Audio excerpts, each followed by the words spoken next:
Bon, je suis à Toulouse, en Occitanie, dans cette vidéo, mais je suis pas seul, je suis avec Benjamin, c'est un de mes meilleurs potes. Yo Benjamin. Yo Francis, ça va? Bon, il est originaire d'ici, donc c'est pour ça que je fais le voyage avec lui. Toulouse, c'est la capitale française très largement de l'espace, de l'aérospatial et même de l'aéronautique, parce qu'il y a aussi Airbus. Mais c'est pour ça qu'ici, on est à la Cité de l'Espace, présentement à Toulouse. Et c'est un lieu incontournable de la ville, on nous l'a recommandé. C'est pour ça qu'on le fait, c'est le principe de cette chaîne. Bon, ici on est dans un endroit où ils ont représenté la mission Apollo 11. Vous savez, quand Neil Armstrong avait marché sur la Lune, là comme ça, bah ouais, en fait ils ont refait le module lunaire, bien foutu. Et ils ont même représenté les pas, en fait, les premiers pas de Neil Armstrong sur la Lune, histoire de représenter site lunaire grandeur nature.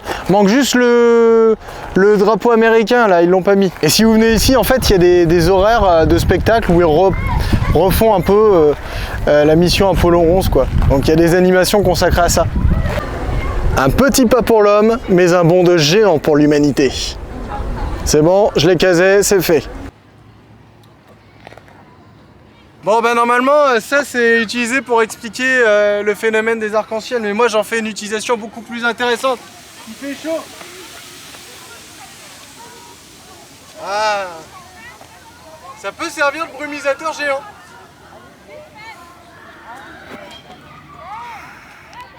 Bon là on est dans la partie centre de lancement, on a décidé d'apprendre comment lancer un satellite, comment lancer un objet en orbite autour de la Terre, sachant qu'il y a des principes élémentaires qui restent, l'action-réaction.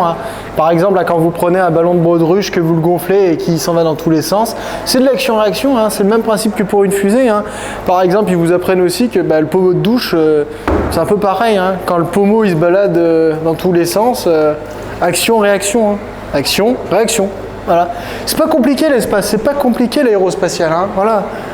Vous pouvez faire une fusée avec n'importe quoi chez vous, limite. Eh ouais, pensez-y. Une petite explication. Chichi. Et en fait, le but, c'est de lancer une fusée en orbite autour de la Terre avec pas grand-chose, un aimant, une bille et une plus grosse boule. Et en fait, le but, c'est d'être précis. Il faut varier l'angle de tir, tu vois, de 0 degré à 70. Et puis la force de lancement. Voilà, j'appuie sur un bouton. En fait, il faut bien viser, quoi. Et si le tir est trop fort, on quitte l'orbite terrestre. Donc on sort de la zone de jeu, de la piste. Et si le lancer n'est pas assez puissant, on rentre en collision avec la Terre qui est représentée ici. Et le but, c'est d'arriver à en mettre deux. Donc par exemple, je t'en mets une à 5. 55.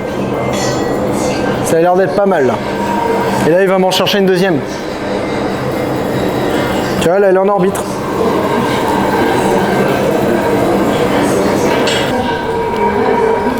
Voilà, elle a deux.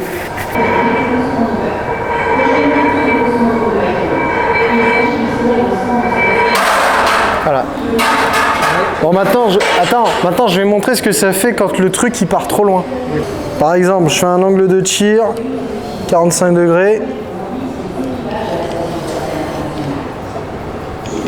Allez, je vais même entre 30 et 40. Hop, regardez. Avec le vaisseau. Il a quitté l'orbite, c'est foutu. Le satellite, il sert plus à rien. Donc là, ton internet, ta télé, ta météo, ton GPS, c'est foutu. Il n'y a plus de GPS, c'est mort. Voilà. C'est simple l'espace. Les équipes chinoises ont leurs propres méthodes qui ont fait leurs preuves. Les objectifs de cette mission avec une équipe de 3 personnes sont un test de sortie dans l'espace depuis la station spatiale chinoise satellisée à 350 km de la Terre. Bon, cette attraction s'appelle sauter sur la Lune. Et ils ont mis un dispositif pour montrer ce que ça fait de sauter sur la Lune.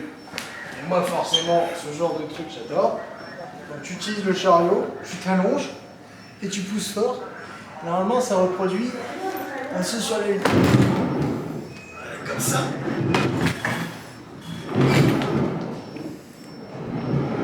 C'est bien ça pour ton sport. C'est bien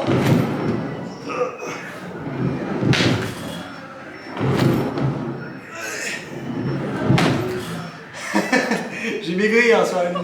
Et là regarde, je me vois aussi sur l'écran. Tiens, regarde. Un film. L'écran. Et il approche-toi un peu. Il va pas trop. Et là, ça fait ça.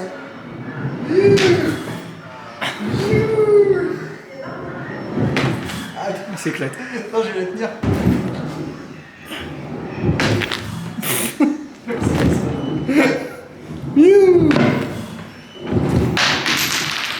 Bravo.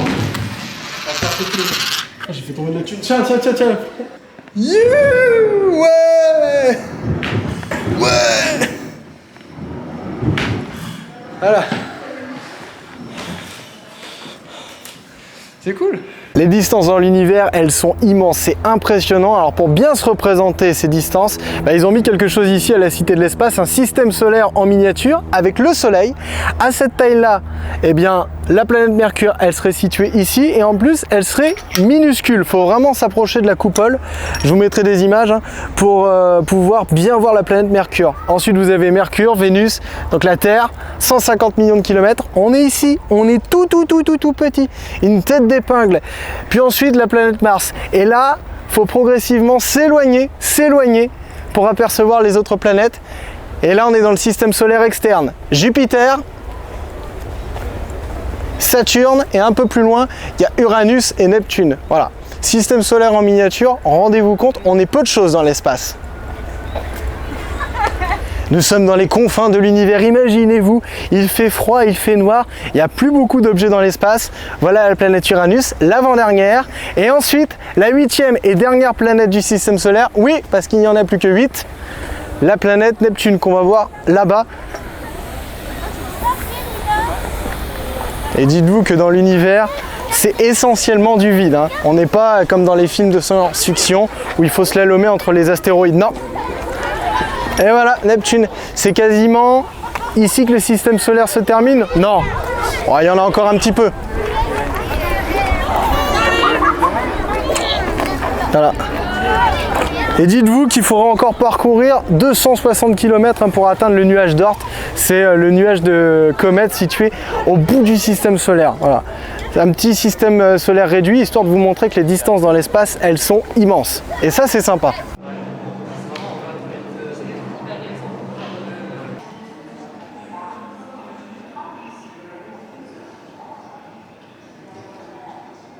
J'espère que tu as apprécié la vidéo, étale le pouce bleu, abonne-toi pour ne pas manquer le prochain épisode, mercredi prochain à 17 h. Et suis-moi sur mes réseaux, Facebook, Twitter, Instagram et même Polar Steps, le réseau social des voyageurs. À mercredi prochain, du coup, pour un nouvel épisode, nouvelle attraction à tester. Et puis, en attendant, venez à la Cité de l'Espace de Toulouse parce que c'est vraiment un endroit sympa. On a été super bien accueillis, on est venu comme ça et on peut faire plein de vidéos, faire plein de photos. Il n'y a vraiment pas de problème avec ça. C'est vraiment un endroit à visiter en famille, entre amis. Non, franchement, c'est une journée inoubliable. Et c'est la capitale française de l'aérospatiale Toulouse. Alors, ça vaut le coup.